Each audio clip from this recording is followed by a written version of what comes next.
analisis klausa dalam komentar pengguna TikTok. Teman-teman tahu nggak sih kalau komentar-komentar yang ada di TikTok itu meskipun bahasanya campur-campur, singkat, terkadang juga ekspresinya berlebihan, tapi ternyata kalau kita menganalisis, itu beberapa komentarnya ada yang mengandung klausa tahu. Yuk, mari kita bedah komentar-komentar yang ada di TikTok. Oke guys, di sini aku udah mengklasifikasikan komentar-komentar pengguna TikTok ke dalam jenis klausa berdasarkan predikat. Nah, jenis klausa berdasarkan predikat yang pertama itu ada klausa verbal. Nah, klausa verbal ini memiliki dua jenis. Yang pertama ada klausa verbal transitif, yaitu klausa verbal yang membutuhkan objek.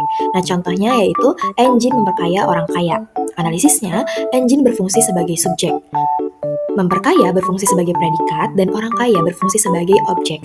Nah, kenapa kalimat ini disebut sebagai klausa verbal transitif? Karena predikat memperkaya ini menuntut kehadiran objek untuk melengkapi maknanya, sehingga struktur tersebut tergolong klausa verbal transitif. Nah, maknanya, engine melakukan suatu tindakan yang membuat orang kaya menjadi semakin kaya. Contoh kedua. Nah, contoh kedua ini udah masuk ke dalam jenis klausa verbal yang kedua, yaitu klausa verbal intransitif, yaitu klausa verbal yang tidak membutuhkan objek. Contohnya, J ketawa dolar. Analisisnya, J berfungsi sebagai subjek, ketawa berfungsi sebagai predikat kata kerja atau verba, dan dolar berfungsi sebagai keterangan yang menjelaskan cara ketawa. Nah, maknanya adalah J itu tertawa dengan gaya yang memberi kesan kekayaan. Contoh ketiga. Nah, contoh ketiga ini udah masuk ke dalam jenis klausa berdasarkan predikat yang kedua, yaitu klausa nominal. Contohnya, gua eksotik dari zaman mama. Analisisnya, gua berfungsi sebagai subjek. Eksotik berfungsi sebagai predikat nominal yang menyatakan identitas subjek.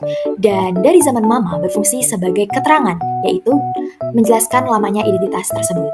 Maknanya, frasa zaman mama mengacu pada era debut EXO. Jadi pernyataan gua eksotik dari zaman mama berarti gua telah menjadi penggemar EXO sejak masa debut itu.